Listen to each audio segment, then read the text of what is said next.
সোনালী স্বপ্ন বুকে নিয়ে বাংলাদেশ থেকে প্রতিদিনই অনেক মানুষ পাড়ি জমান মরুদ্দেশ সৌদি আরবে। অচেনা মাটি, কঠিন বাস্তবতা আর অনিশ্চিত ভবিষ্যতের মাঝেও স্বপ্নকে বাঁচিয়ে রাখেন তারা। দূর মরুর পথে উট যেন হয়ে ওঠে সে স্বপ্নের সারথি। তেমনই এক স্বপ্নবাজ মানুষ কুমিল্লার নাঙ্গলকোটের কৃতি সন্তান বিন মিশাল। 2007 সালে জীবিকার তাগিদে সৌদি আরবের পূর্বাঞ্চলীয় শহর জুবাইলে আসেন তিনি। শুরুটা ছিল একটি সিমেন্ট কারখানার কর্মী হিসেবে, কিন্তু ভাগ্য বদলের প্রত্যয় ছিল অদম্য। আবাসিক হোটেলে কাজ করেছেন, কার ওয়াশও, এমনকি চালিয়েছেন ট্যাক্সিও। প্রতিটি কাজ থেকে শিখেছেন নতুন কিছু। কঠোর পরিশ্রম, সততা আর নিষ্ঠাকে পুঁজি করে ধীরে ধীরে নিজের অবস্থান তৈরি করেন প্রবাসের মাটিতে।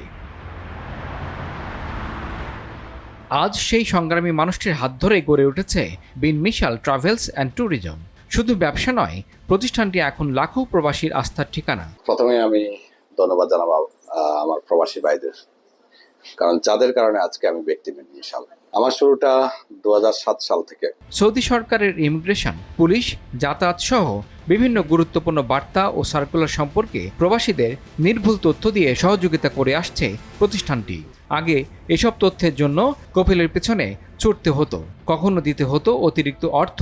সেই ভোগান্তি কমিয়ে প্রবাসীদের পাশে দাঁড়িয়েছে বিন মিশাল। প্রবাসীরা বেশি ভুক্তভোগী ই-কমার্স সংক্রান্ত বা বাইরের আসলে অনেক জটিলতা। তা আলহামদুলিল্লাহ এই কোম্পানিতে জয়েন করার পরে আমরা এমন কোনো জটিলতা এখনো পর্যন্ত ফেস করি নাই, ইনশাল্লাহ কখনো করবো না। স্যার এই দিকটা খুবই আন্তরিক। সৌদি আরবের মক্কা, জেদ্দা, রিয়াদ, দাম্মাম সহ বিভিন্ন অঞ্চলে রয়েছে 16টিরও বেশি শাখা। কর্মসংস্থান হয়েছে 300-র বেশি বাংলাদেশের। হজ ও ওমরা পালন করতে বাংলাদেশ থেকে আসা হাজিদের জন্য নিজস্ব মোয়াল্লেমের মাধ্যমে দেয়া হচ্ছে নিরবচ্ছিন্ন সেবা। তবে সাফল্যের গল্প এখানে শেষ নয়। অসুস্থ, কর্মহীন কিংবা মৃত্যুবরণকারী প্রবাসীর পাশে দাঁড়ানোর, এমনকি অনেক অসহায় প্রবাসীর লাশ নিজ অর্থায়নে দেশে পাঠানোর মানবিক উদ্যোগও নিয়েছেন বিন মিশাল। একসময় যিনি ছিলেন সিমেন্ট কারখানার কর্মী, আজ তিনি লাখো প্রবাসীর আস্থার নাম। বিন মিশালের গল্প শুধু একজন মানুষের সাফল্যের গল্প নয়, এটি প্রবাসের মাটিতে সংগ্রাম, সততা, শ্রম আর মানবিকতার এক অনন্য গল্প। ইমরুল হাসান, RTV।